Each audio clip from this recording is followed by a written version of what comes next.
않았어요? 네. 서정욱 변호사의 이제 반응이 너무나 궁금해요. 아. 정말 진짜 꼴보수 아니에요, 그 친구. 골보스가 뭐예요? 아, 이제 친구예요, 제대로 친구라서. 된 꼴을 갖추고 있다. 보수 중에서. 아 템플릿 보수. 그럼. 네네네. 그러기 정형화된 보수.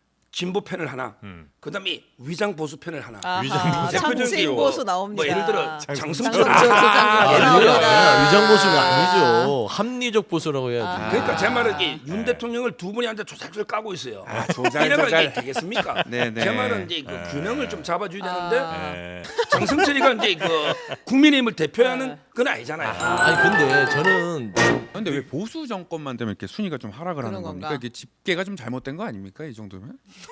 대통령 나오셨습니까? 아니 보수 이거 우연인지 아닌지 모르겠지만 네. 어떻게 보십니까? 그거는 이제 그 언론의 환경이 워낙 좌쪽으로 기울어져 있는 거니까 기울어진 그걸 이제 운동장 바로잡는 과정에 나옵니다. 네. 약간 이게 탄압처럼 비춰지는 게 있는데요. 대표적으로 이제 그 MBC나 네. 여러 이제 방송의 라디오 가보면 네. 패널이 두 명 놓잖아요. 네. 그러면 이제 윤 대통령 옹호하는 패널 하나, 반대하는 비판하는 패널 이렇게 구성을 해야 되잖아요. 그런데 어떻게 구성하느냐? 진보 패널 하나, 그다음에 위장 보수 패널 하나. 아하, 대표적인 참칭 뭐, 보수 나옵니다. 뭐 예를 들어 장승철 장성철 소장님 나옵니다. 위장 보수가 아니죠. 합리적 보수라고 해야지. 그러니까 제 말은 이게 윤 대통령을 두 분이 앉아 조작조작 까고 있어요. 조잘 이러면 이게 조잘. 되겠습니까? 네네. 제 말은 이제 그 균형을 좀 잡아줘야 되는데 네. 지금 민주당은 어떻게 했냐면 선거 때요. 네. 민주당 내 직책이 없는 사람은 출연시키지 말라고 했다더라고요. 그 무슨 말이냐면 이게 뭐 법률이 부위원장이든 뭐 소통이 직책 있는 사람 이런 식으로 그러다 보니까 이제 김영주 의원이나 뭐 이런 분들은 네. 이재명 대표를 많이 비판하거든요. 민주당이지만 네. 그럼 그 선거 때는 출연이 안 되는 거예요. 이런 식으로 이게 이것도 통제는 통제인데 뭐 저는 그것도 맞다 봐요. 민주당에 당적 있는 사람이 민주당 대표에 넣듯이 네. 국민의힘에 당적 있는 사람이 국민의힘을 대표에 넣어야 되잖아요.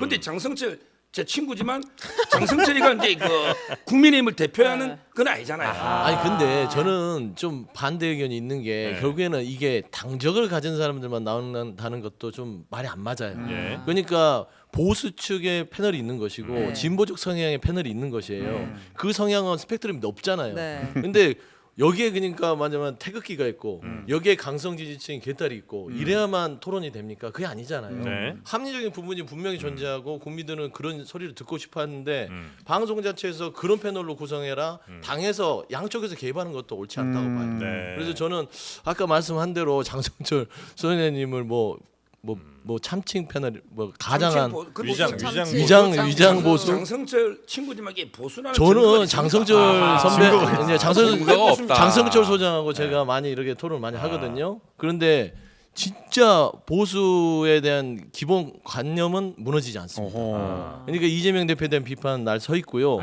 본인도 그래요. 윤석열 대통령을 비판하고 비판하는 게 아니라 도저히 납득이 안 된다는 거지. 근데 납득을 하시는 서정 변호사님이 이상하지만 하여튼 인식의 예. 차이가 있는 게 예를 들어서 대통령을 조금 더 옹호하는 그리고 반대하는 사람 이렇게 있는 게 균형이 있다고 생각하시는 분 계신 것 같고 아니면 누구를 비판하고 누구를 뭐 저 칭찬하던 간에 뭐 진보나 보수의 성격을 가진 분들이 양쪽에 한 분씩 계시면 그게 그럼 충분히 됐죠. 된다고 생각하시는 분들이 계신 것 같은데 만약에 그러면 네. 완전 서정욱 변호사 같은 분이 한 분 계시고 예. 또 한 분으로 예를 들어 진보 패널로 진중권 교수가 나와요. 그분은 늘 진보라고 스스로 진보가 아닌데 얘기했으니까. 거기는. 그분은 늘 진보라고 아, 얘기하잖아요. 그래요? 그러니까 그렇게만 나와서 같이 이재명 대표를 막 공격해. 그럼 괜찮습니까? 그거는 아니 아주 적절한 비판. 그게 네. 비판할 지점이 있다면 네. 해도 된다고 봅니다. 예를 들어서 이재명 대표가 누가 보더라도 국민적 눈높이에 맞지 않는 일을 하고 있다. 네. 그거는 양쪽에서 비판하는 게 합리적이죠. 그러니까 윤석열 대통령 잘할 때 저도 뭐 잘하는 걸 잘 모르겠지만 하여튼 네. 잘할 때는 칭찬해요. 네. 저번 기자회견 내에서도 김건희 여사에 대해서 사과했잖아요. 그 5초는 잘했다. 근데 칭찬하잖아요.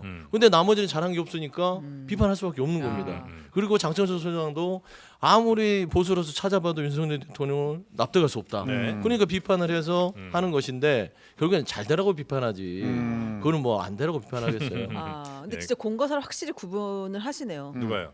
서정욱 변호사님, 장성철 소장님이랑 진짜 친한데도 불구하고 아. 그 위장 보수라고 얘기하잖아요. 위장 보수라고. 예, 정확하게 구분을 하시는 전화 것 같은데 오겠네 끝나고 그러면은 나서. 서정욱이 보는 찐보수 패널 누가 있어요? 추천 좀 해보세요. 찐보수 진짜 아니, 보수 우리가 누구 선을 하려고 누가 해도. 있어? 누가 있습니까? 없어요. 보면 이게 다 한심해요. 제가 보기에 아니, 제대로 이게 싸울 줄 아는 패널이 없어요. 아 그래요? 아. 오직 그 보수는 나 하나다. 그럼 월화수목금을 서정욱과 함께할 수 없는 거 아닙니까 우리가? 그건 이제 서정욱 TV에서 이제 아. 확인하실 수 있습니다. 네. 알겠습니다.